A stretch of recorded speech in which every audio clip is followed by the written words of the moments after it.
Does your paycheck feel smaller than it did 2 years ago, even though the headlines keep saying Canada's economy is growing? You're working just as hard, sometimes harder, but somehow there's less left at the end of the month. Because if you look at the official economic reports in early 2026, the word recession is nowhere to be found. On paper, the economy appears stable. But everyday spending tells a different story.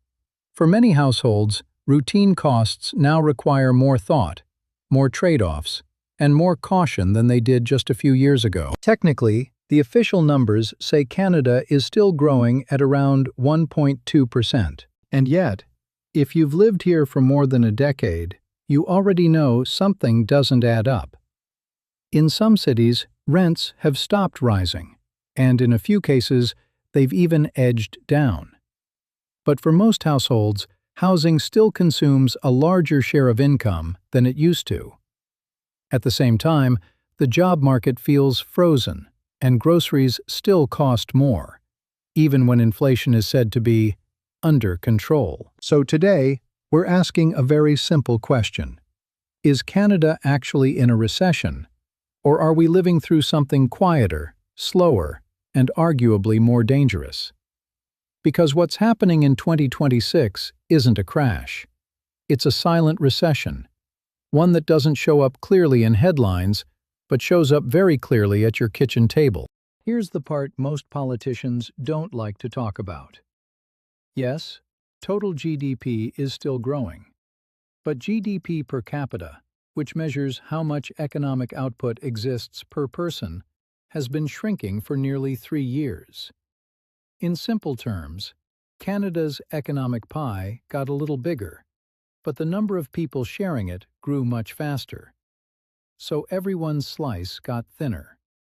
If that sentence made you uncomfortable, good, it should. For decades, Canada relied on population growth to keep the economy moving.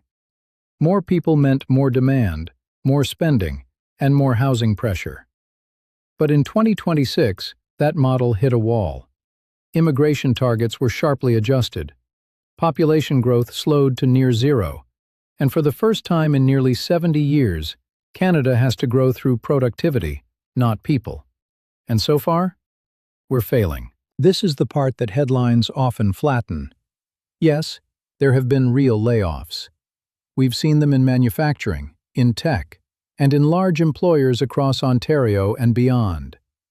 But this still isn't a 2008-style collapse, where layoffs cascade across the entire economy at once. What defines 2026 more clearly is what's happening after the layoffs. Companies are slowing hiring, canceling expansion plans, and leaving roles unfilled.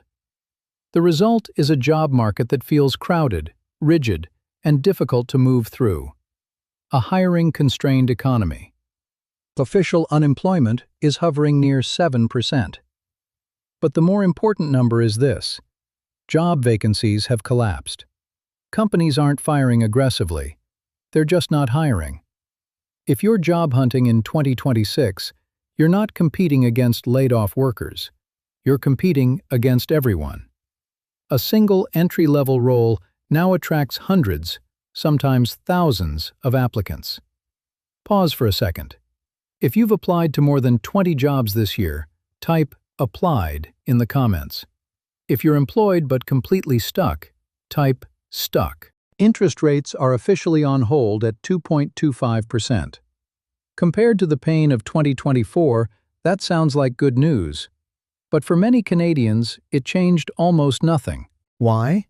Because we've entered what economists call the monetary to fiscal handoff. Interest rate cuts can't save the economy anymore, so government spending stepped in. Canada is currently running an estimated $80 billion deficit to prevent a deeper slowdown.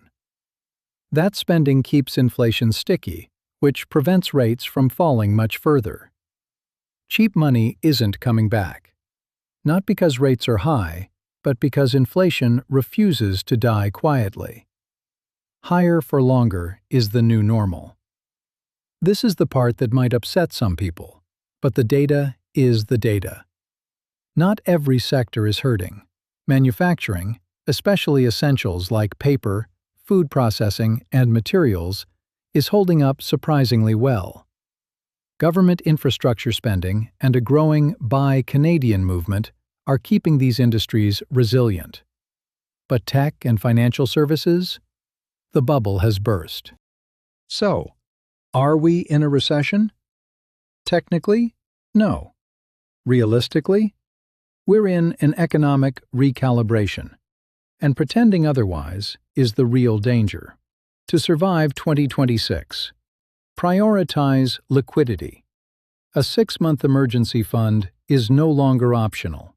Diversify your skills. If you're in a vulnerable sector, start mapping how your skills translate to essential industries. Ignore national headlines. Local economies matter more than ever. Does this feel like a recession where you live? Comment your province and what you're seeing, at the grocery store or at work. If this video helped you understand what's actually happening, send it to one person who keeps saying, "Everything is fine." And if you want clear, data-driven insight into the Canadian economy, without the noise, subscribe. I'll see you in the next one.